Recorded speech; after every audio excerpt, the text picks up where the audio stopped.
Let's go. Yes, guys. I hope you're good. Today I'm with Jersey. As usual, we are going to talk about the match against Man City on Sunday. Hopefully, we win this one. Before we do that, we need to also review the Tottenham Spurs game. Just a brief analysis. What do your thoughts about that game, and where can we improve going forward? And welcome, Jersey.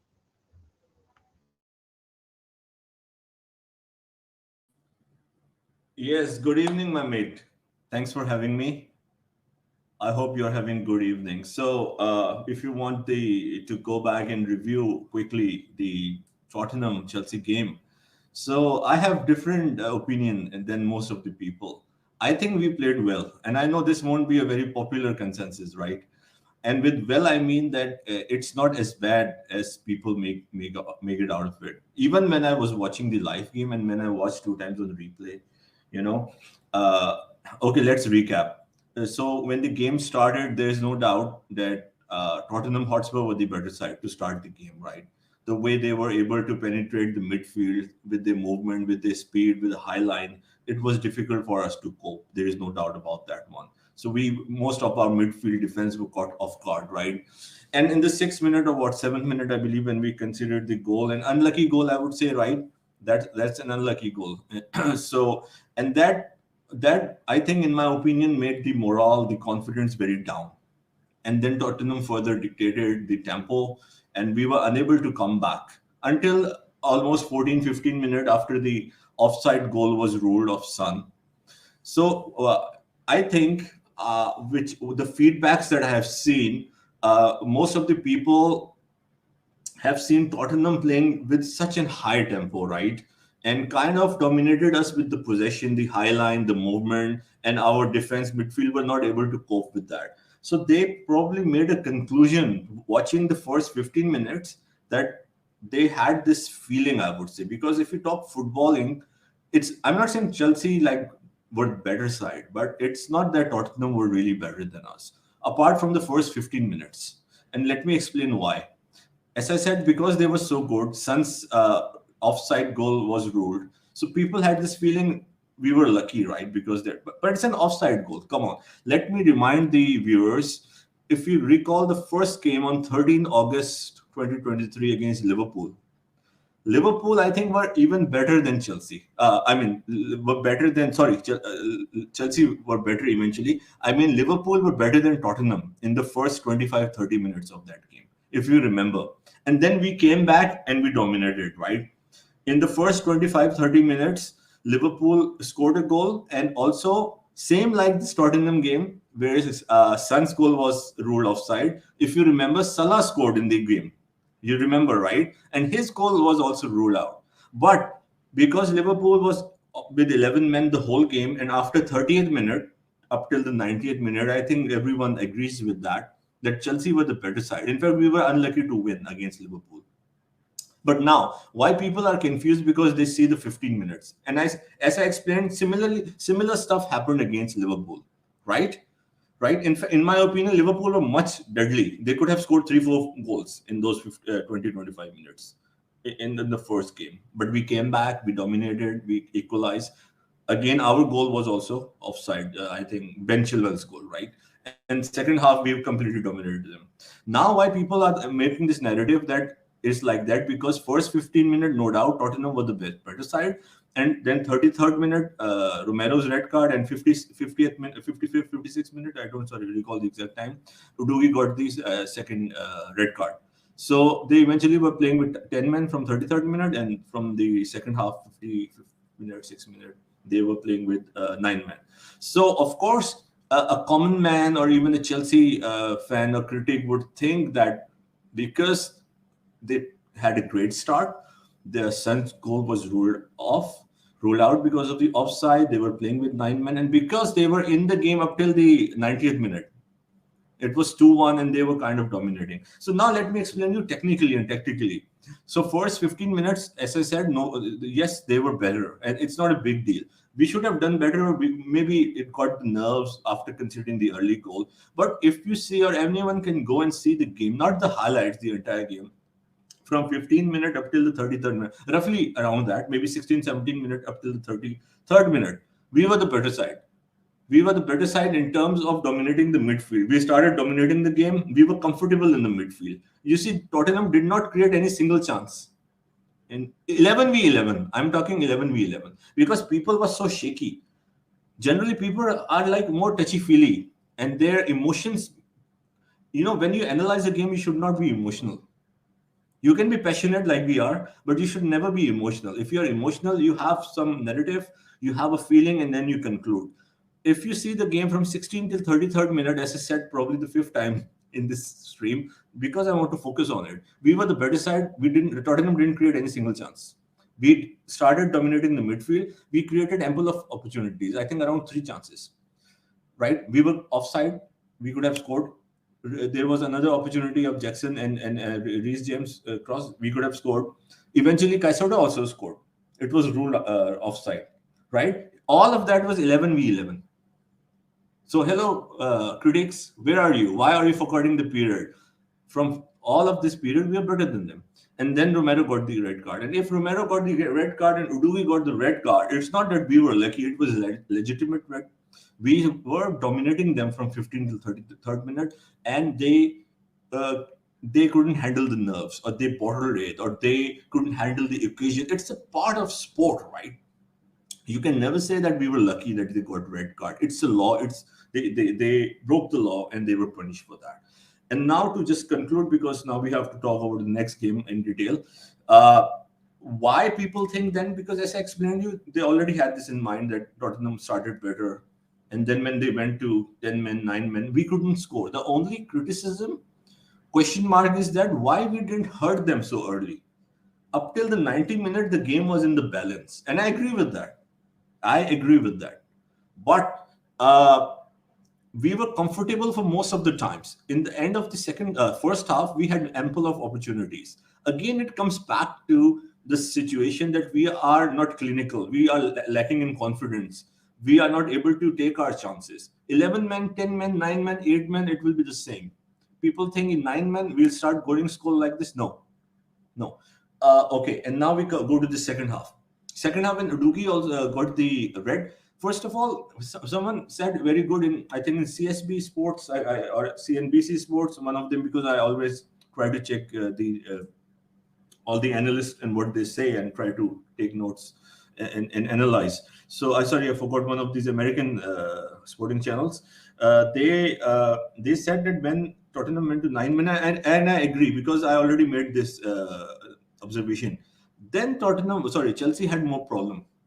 And they said because you're not trained to play with 9 men, right? It's not that Chelsea were having problem. They were having problem because they were getting offside again and again. The only problem, if you see, 4 or 5 times they got offside because they were playing high line with 9 men up till almost near the midfield or before the midfield. So it was difficult for us to deal with, because Modric was making runs from the left. Sterling was trying to make runs. So then Pochettino called Gallagher and then also called Palmer, and he changed the tactic. And then they were playing from the middle. When they were trying to pass from the left or the right, from the wings, from the flanks, and they were running, and they were getting offside, or they were always late, or the Tottenham defense would go back in time. And then eventually, when Jackson scored the second goal in 73rd, 4th minute, sorry, I don't have the sheet. I forgot to open it. I apologize for that. Around that mark, then they were playing through the middle. Then Pochettino, and they tried to have Raheem Sterling, Nico Jackson, Reece James, or Palmer, Gallagher, all of them playing long balls. This could have been done earlier. But because Pochettino observed that the team was not breaking through, he made this change. People never talk about the tactic. He made this observation and he changed. He also talked in his presser. He made this change, and then they eventually scored the second goal, and third and fourth. And now the last part is that before we scored the third and fourth goal, Tottenham came back in the game. So the first 15 minutes Tottenham dominated, and when we scored the second goal, Tottenham then had three chances. So the five chances Tottenham had, two in the first 15 minutes, three in the last 15-20 minutes. And two from when Reece James was substituted, as I don't have the timeline, I apologize to the audience, around 70 some minute, right? 78 minute, 75th minute, 77 minute, I believe. Yeah. So Gusto came. Then we were 2-1. Then we made some mistakes, and two of these chances were from set pieces, if you recall. Gusto, when he came, he made a error. He made a tackle that was silly tackle, immature in my opinion. That led them to have a free kick, and they almost scored. And one of the goal was ruled out because of the offside. And one of them was a free kick when Cole Palmer, he played brilliantly, but he pushed the guy. So it was like nervy. We were a little bit immature because we have in mind the Arsenal game, all these games. It's more than the game. The players were in little bit stress or a little bit nervy that they have to win the game and they have to see off the game. So naturally they made some mistakes, and that is a part of our progression and journey. And eventually then we won the game. I know people can say we are lucky. This is not the way. It happens in every game that Son goals could have scored. So could have, should have is in every game. So if this is the narrative, then we should have won 80% of our first 10 games. We should be in the top four if we talk about could have, should have. And so we were unlucky, I would say, the 10 games. So football doesn't work like this. And then eventually Nico scored third and fourth. So, all in all, we need to improve. As I already explained, that we were good, but we lacked. And where we lacked is more in the goal scoring opportunities. And because we were not scoring goal, then we got a little bit nervy. Also, people should just one last point, that Enzo Fernandez was injured from the seventh, 8th minute. He was already injured, and then he got a very big tackle from Romero. So if you see, we were playing with 10 men or 10 and a half. He was not able to run. He was having difficulties to run in that game, if you can see that. And most of the times when the Tottenham players took the ball and ran, Enzo Fernandez was unable to stop that. And the Son opportunity, if you remember that Robert Sanchez scored, saved brilliantly, was also with an error that Caicedo, when he went to stop the ball, it was like his deflection. It took a deflection. He couldn't clear it properly, and then it popped to Son, and then he ran with that. So all these things a little bit need to improve. It has more to do with the game management. So in all, we were more, let's say, mature. We won key moments, right? And Tottenham made so many errors, right? So it showed that we were a little bit more mature than them. I know it was not a great performance, not even a good performance, but it was a decent professional performance from Chelsea. So in my opinion, this whole narrative that we were extremely bad or it was shameful, I don't agree with that. And if someone is saying that, they have to check Tottenham Liverpool game. Liverpool were down to 9 men in that game against Tottenham. Tottenham were not able to break them. Tottenham won in the last minute, 96th minute, with an own goal, 2-1. We won 4-1, Tottenham won 2-1. I'm not saying that we should compare ourselves with Tottenham because we should be here, Tottenham should be here. But right now, we know that Tottenham are doing well. So they struggled against a 9-man Liverpool. So why all this huge expectation from Chelsea? And we won 4-1, and that's a brilliant result, I would say. So that's all I can say and conclude in my analysis of the Tottenham Chelsea game. So would you add anything to it? Would you like to add anything to it? I know that you might probably not agree with me, but feel free to share your opinion.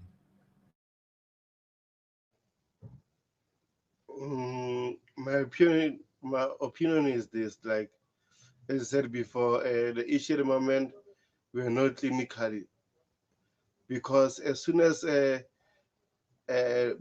Tottenham Spurs had 9 players on the field, we should have done better. As I reflected on my X account, like those stealing mistakes, even Marco Corella had a chance where he should have passed Sterling. He didn't. Those small mistakes, I think, lack of experience is affecting us. But overall, I think we'll grow in confidence about it. So I don't have to be worried too much. Also, another thing, I think our players should learn that if our opposition are getting out of control, we should just relax. For example, Levi Colwell almost lost it and then almost got a red card. So I think our players should chill and stay calm, stick to the game plan, and then we're gonna win the game. So let's move to Manchester City game. I know you watched the Mauricio Pochettino press conference, so uh, just give us a briefing uh, what he said or what you took from the press conference. Yeah, so let me Yeah, so quickly let me quickly. Yeah. So let me quickly highlight the key points of the press conference.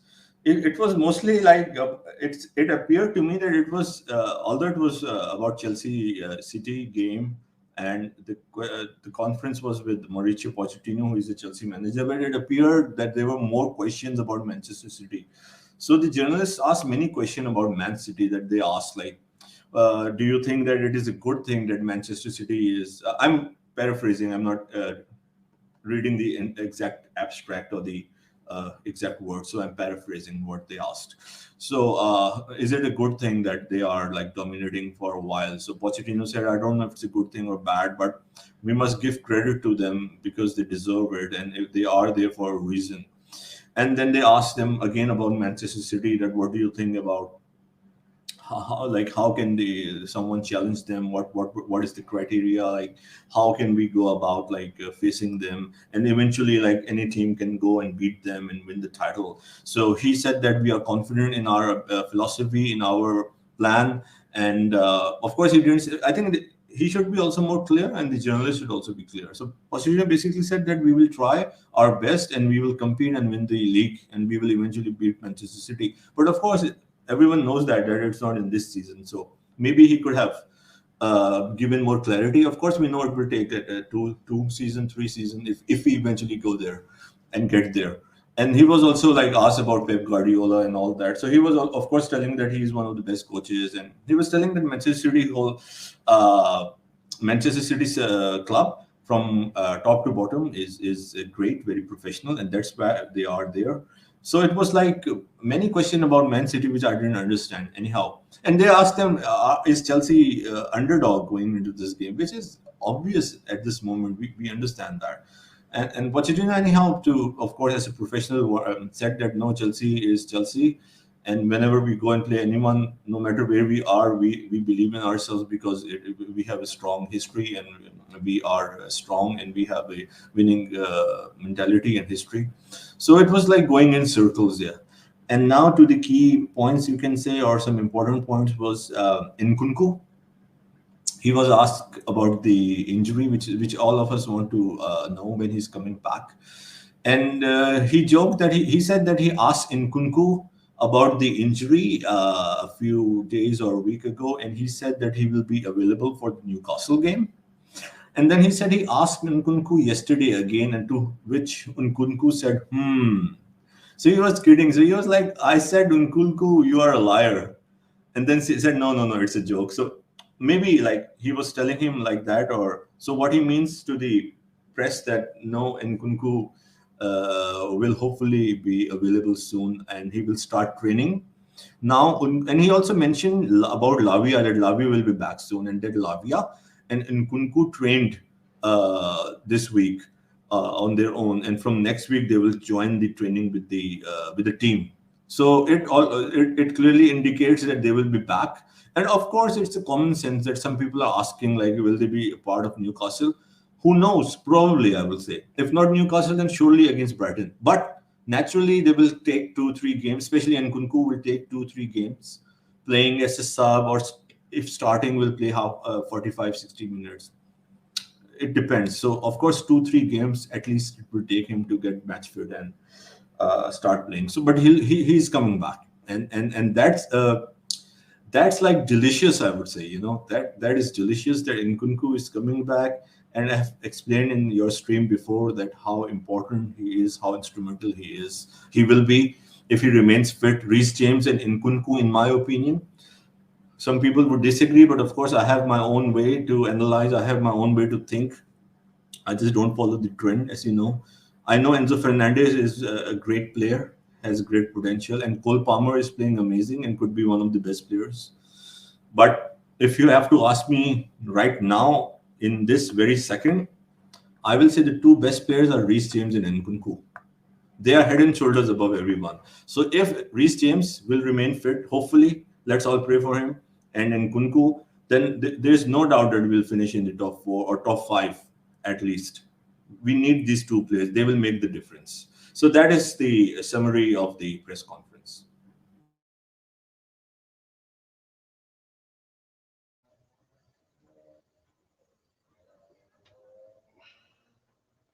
Yeah, I can see Chelsea fans are more excited about the return of Nkunku and Romeo Lavia, which are both our two signings, and they haven't played yet for us. And it seems like we are missing them more without playing on the pitch because we know their attributes, right? So overall, I wish that from now on, from their first debut until end of the season, no more injuries because we need every player available in order to win games. And then also with Nkunku, I think we'll add more threat and goals to our team, which which is what we need at the moment. We are scoring goals, but we are not scoring enough, and we feel like that we are not clinical enough because of certain things. Jackson, for example, is still young, is not experienced. Kolpama, Mudrik, Sterling sometimes have on and off games, so we can't rely a lot on Sterling. We need an experienced player like Nkunku to help the team out. So now let's go to the elephant of the in the room. Manchester City game. Chelsea versus Manchester City. Let's say Pep Guardiola versus Mauricio Pochettino, the guy with a magic head. So overall, what can we do in order to win this game? Also, which players from Manchester City side can help us or can make Manchester City win this game? Yeah, this is the big one, right? This is like the probably not in terms of a derby or like our history. Maybe it's recent history is like the rivalries with United, derbies is Arsenal, Tottenham. But in terms of the most biggest, like the most difficult game, the biggest threat to us or most of the teams is Manchester City. And although they lost two games this season against Wolves and Arsenal, this is interesting. They have lost two Premier League games, but they're still playing very good. Uh, Now, how to the formation, set the team in order to win? Look, the only I'll say a drawback or where we are at a disadvantage is that we are in an initial phase of our rebuild, and now we are facing Man City. They won the treble. I'm not praising them. Some people say, why praise the opponents? Come on, man. If a team is done well, we have to say that, right? Even as Chelsea fan or as an analyst, we have to say what it is. So if I'm talking about football or the game, I won't say that Manchester City is crap, right? It won't make any sense. So sometimes people are getting very like emotional. They sometimes criticize, why are you saying good about Man City, or why did you say something good about Ange Postecoglou? Because I'm analyzing, right? So Manchester City, of course, it's undisputed like the best team in England, the best team in the Premier League for the last 5 6 years. They finally won the Champions League, right? And it's not a rocket science. Everyone knows that they are there. Yes, one season, 2019, 2020 season in the middle, I think Bayern Munich were better than Man City, in my opinion, under Hansi Flick. And that's why I wanted Hansi Flick. But of course, he was coaching Germany when we were looking for a coach, and he didn't do well as a manager apparently. So anyhow, so in 2019-20 season, I think Bayern Munich were untouchable. That one season, that was magic under Hansi Flick. But overall, 5-6 seasons, if we take, they have already won, also won five Premier League in the last 6 seasons, and one Premier League was won by Klopp in that, right? So it's clear. It's not a challenge for Mauricio Pochettino or Chelsea. It's not only a challenge for Arteta and Arsenal. It's not only a challenge for Klopp and Liverpool. And it's not only a challenge for Ten Hag and United, although we don't know if Ten Hag will stay after in December before Christmas. It's a big question mark. But you see the point.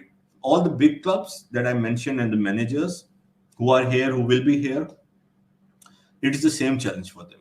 And now it's like one of the biggest rebirth because we completely change our team, right? We bought so many young players, we sold so many players, we loaned so many players, and we are playing well generally. But we are not there. We are 10th in the table for a reason. We are not clinical, and we don't have to go and discuss all our shortcomings and the issues. And most of the biggest issue, in my opinion, and I think most people will agree, is the injuries. So many injuries, and now Reece is back, but he's still not match fit. It will take him time, but he's back. Medichelle is also back, but he only played the Carabao Cup game. Enzo and Lavia need to come back, so they are still not back in the team. And again, like Pochettino is working with the players, and he still don't have a settled 11. You see, time in game in and game out, we can see him experimenting already. Before he was experimenting with Ben Chilwell and Coville. Enzo also played as a 10 for a few games, right? So the thing is that we are in experimental mode. So why I'm bringing in all these facts so the audience can get it in their mind that is why this is a very tough game against Man City with a coach who is there for what, 6 years, something like that, right? 7 years, sorry, yeah. He joined in 2016. 7 years. Is one of the most successful coach with Sir Alex. Some can argue Mourinho is there as well. So I will leave for people to judge. But these guys who I named are like one of the best ever, and with a very young Chelsea squad. So I'm trying to say that we are against the most difficult test. Maybe at the wrong time, I would say. But anything can happen in football. Any day, anything can happen. Real Madrid can lose to a bottom side in La Liga anytime, right?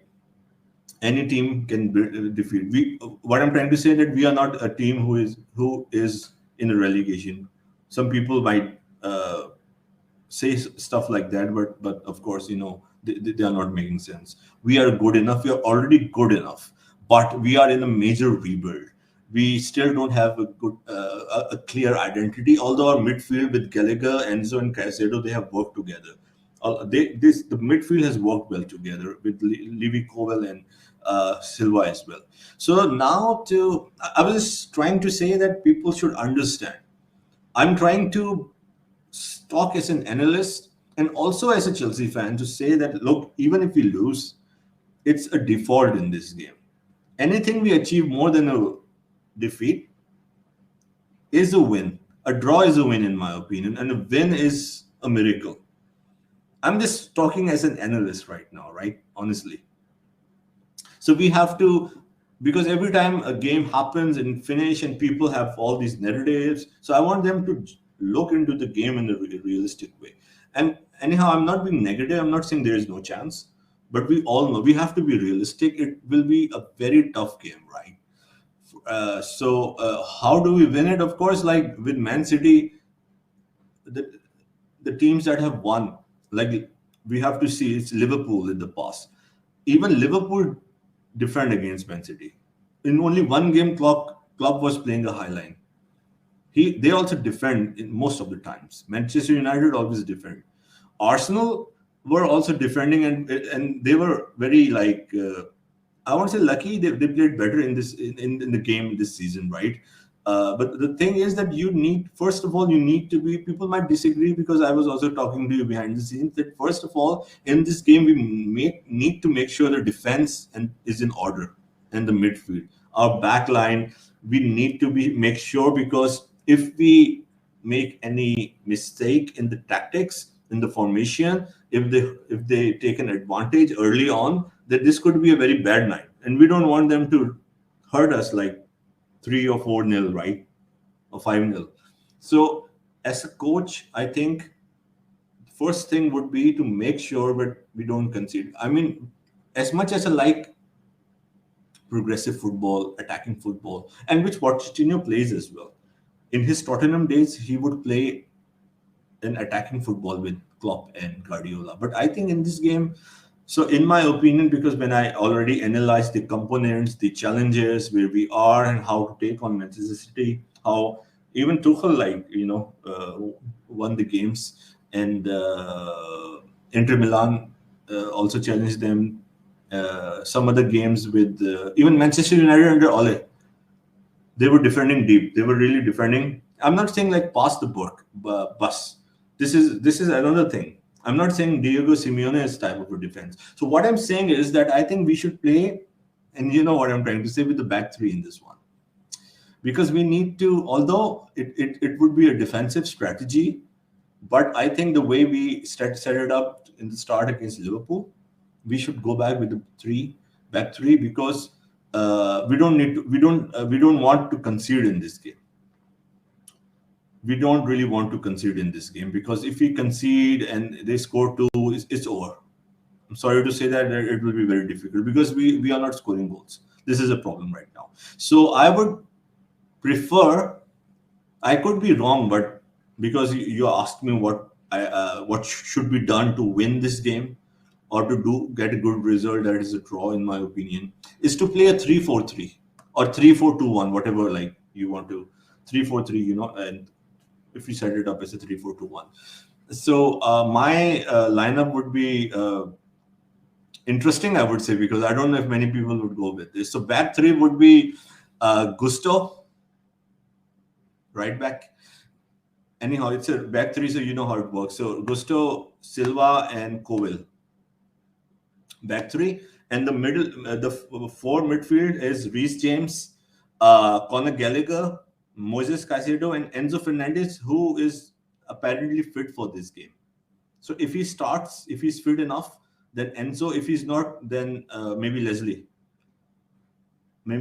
for this game. But I think Enzo Fernandez would start. Maybe he'll be sub in the 50th or 60th minute. So midfield would be these four. So you see, like, we are playing a more defensive strategy with Gusto, Silva, and Covil in the back three, Reece James, and our usual suspects, Gallagher, Caicedo, and Enzo in a 3-4-3 setup. And the front three would be Sterling, Palmer, and Nicholas Jackson. So I think this is after doing some analysis, I would pick these 11.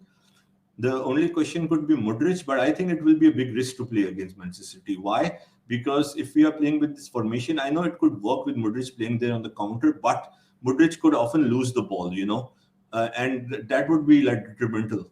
If he is making the wrong runs, if he's being intercepted a lot. So I think it will be better for Modric to come off the bench. So playing a 3-4-3, a more defensive game, a more organized game, and then take our chances, because even if we create 10, 12, 14 chances in the games, in the 10, 11 games, we hardly score. So maybe we'll create less chances. And by the way, playing a back three or 3-4-3, 3-4-2-1 doesn't mean it's a guarantee we'll create less chances. It depends. If Manchester City comes, we'll have an opportunity to break a lot. So it depends how we utilize this formation. Because if we play a 4-2-3-1 or 4-3-3, then it will be, I think, will be left open, in my opinion, and we'll get hurt. And the last thing that you asked me, that which players we should look at. Of course, they're full of superstars, and there are many players that can hurt us. But mostly, I'm worried, of course, about their forwards. Obviously, Haaland, and also Julian Alvarez, who is playing very well. His runs and his link-up play is amazing. He can shoot also from outside the box. He's very dangerous, He's more technical than Haaland, by the way. He's more technical as a footballer by Haaland. And Haaland is, of course, a threat. It's a big threat. We have to see how we'll negate with that. So especially for Haaland, And the whole system of Manchester City, I think a 3-4-3 would be better suited.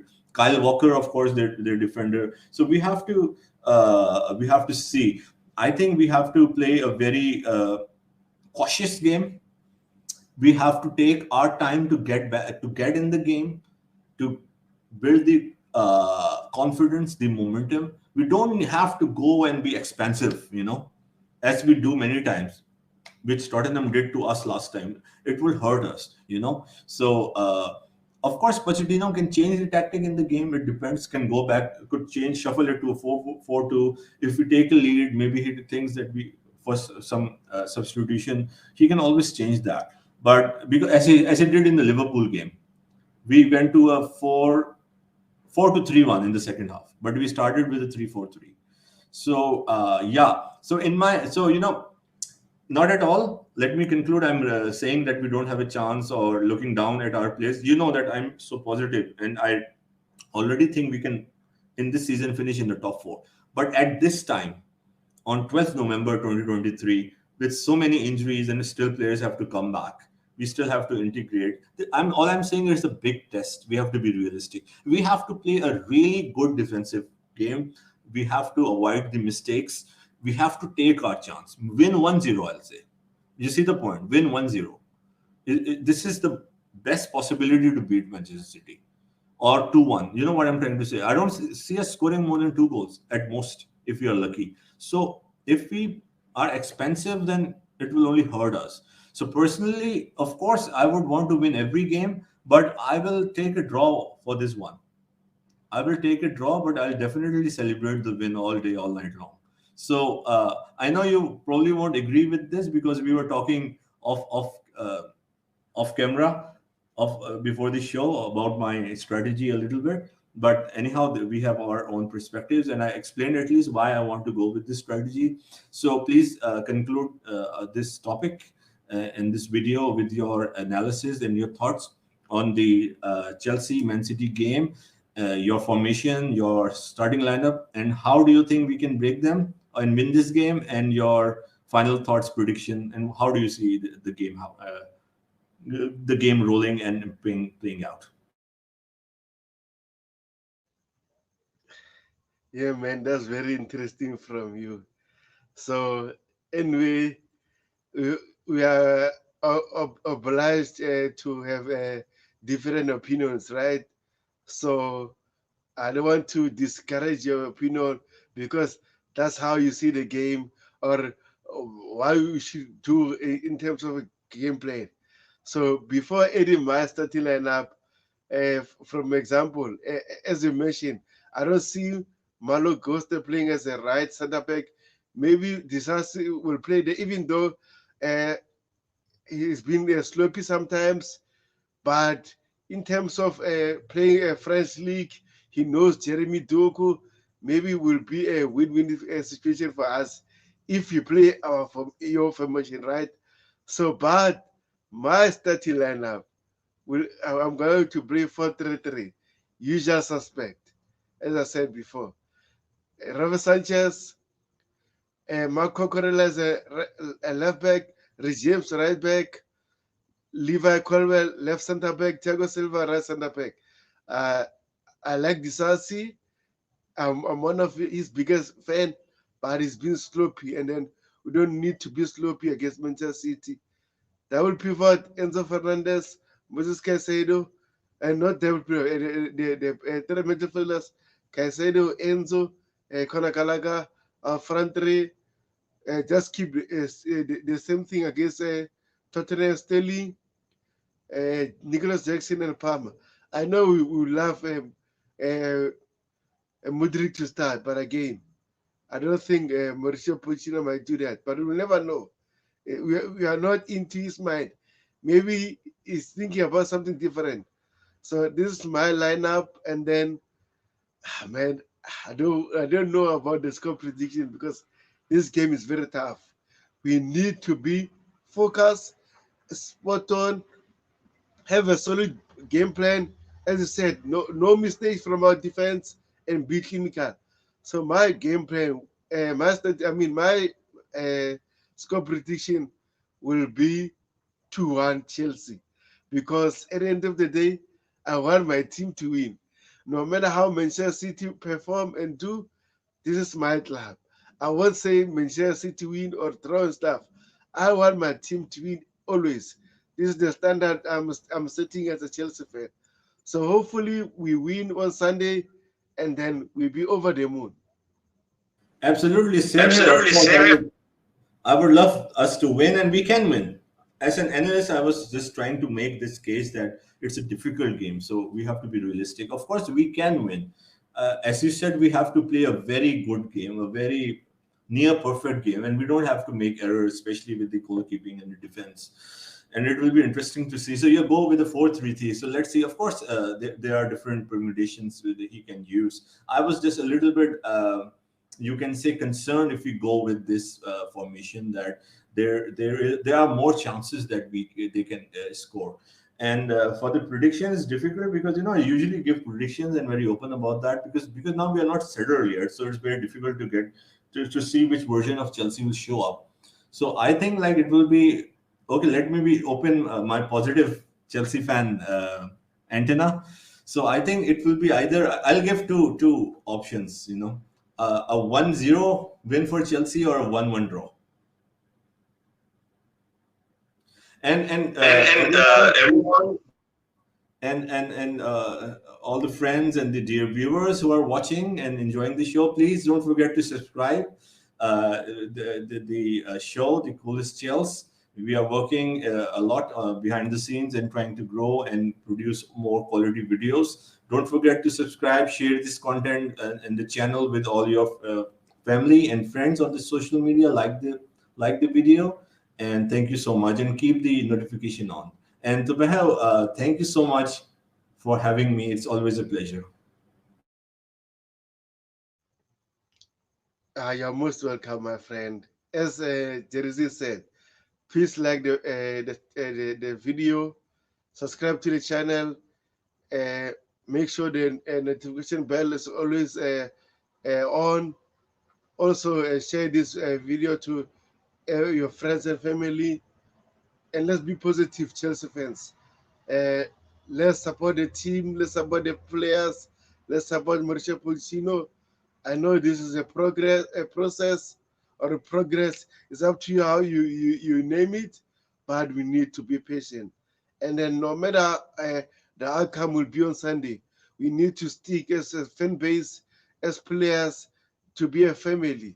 Because I'm telling you right now, whatever outcomes on Sunday, the players should be united.